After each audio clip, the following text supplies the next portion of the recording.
So a few months ago, I lost my job. And it was a great job. I was making great money. It was the most money I have ever made. And then I was humbled. Because I wasn't realizing that I was praying to God every night. And every night when I go to bed, I'm like, God, I'm tired. God, I don't want to work this hard anymore. God, I don't want to do this. It didn't mean that I didn't like my job. It just meant that I was tired of doing the same thing over and over again. And it just felt like I didn't have time. Like, I had to work so hard to have money, and I had money. I was making anywhere between $1,500 a week to $2,000 a week. Where on earth could you do that without a degree anywhere? You know what I mean? It's usually the service industry. And I'm in a small town. So this was like a nice restaurant in a nicer town. You know what I mean? So this was the best that there is around here, and I had a place at that table. And then I was like, God, this is not fulfilling to me.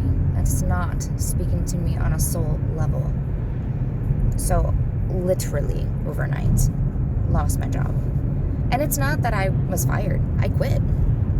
Something happened that made me be like, nope. And that was God, in my opinion. So, oh, little skunk. Oh, the scavenger in me wants to pick it up. I might still. But anyways, then I started a Handy Jane business, a Handy Jane service, and I help people. I help people who need it. And that is so fulfilling. And even though I'm doing things that I don't like to do, like cleaning, for example, I'm helping people who are unable to do it for themselves. Who maybe once upon a time was able to do it. They were definitely able, but now things have come up in their lives and things have changed that they're unable. And that's where I step in. And it's so much more fulfilling. And there is this one lady that I take care of, and she was my first client ever. And it was so hard for me to even want to charge her, but she insisted. I think that was her way of showing me appreciation. And at the same time, when you deny someone trying to bless you, you're denying them of their blessing back, because you always get a blessing in return. And so, I'm like, okay, it's an exchange of energy, but I'm truly here because I want to be here. For Christmas, I tried to give her a free cleaning, and she still gave me money. She tried to tip me. She was like, I'm just going to tip you then.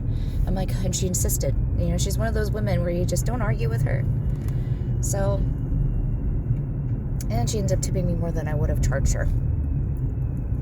Woman.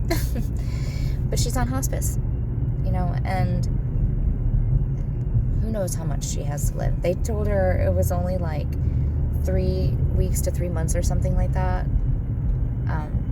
And that was 3 months ago. So, and she's still kicking. And I love her. And I think she's sweet and wonderful. And I'll do anything for her. So she messaged me today and she says, do you think you could take my cats to the vet? Yes. There's literally nothing I wouldn't do for you. Even when I'm there helping her clean, she's trying to help me help her. I'm like, woman, stop it. Like, you're putting yourself out of breath trying to help me. I can do it.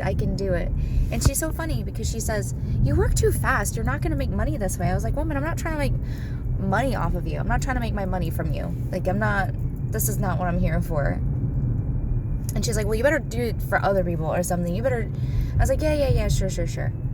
But honestly, I'm just fair. I didn't start this business because I wanted to make a lot of money.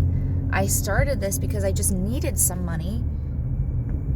And people needed some help. So that's what it was, I always knew that, like, this is not what I want to do forever. But I like that it's just like a basket that I can put some of my eggs into, not all of them. And doing this jewelry journey, elevating my jewelry.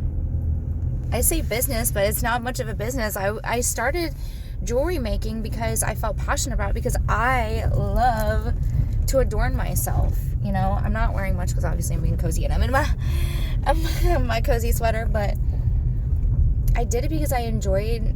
I had a vision for jewelry that I didn't see, so I started making it, and then people started liking it. I'm like, really? Y'all like this shit? So now I'm selling it. So now I'm just, it's been a journey. So I'm putting some eggs into my jewelry making basket, and then I have a restaurant / bar that I work at, you know, a couple days a week, you know, so that's another basket.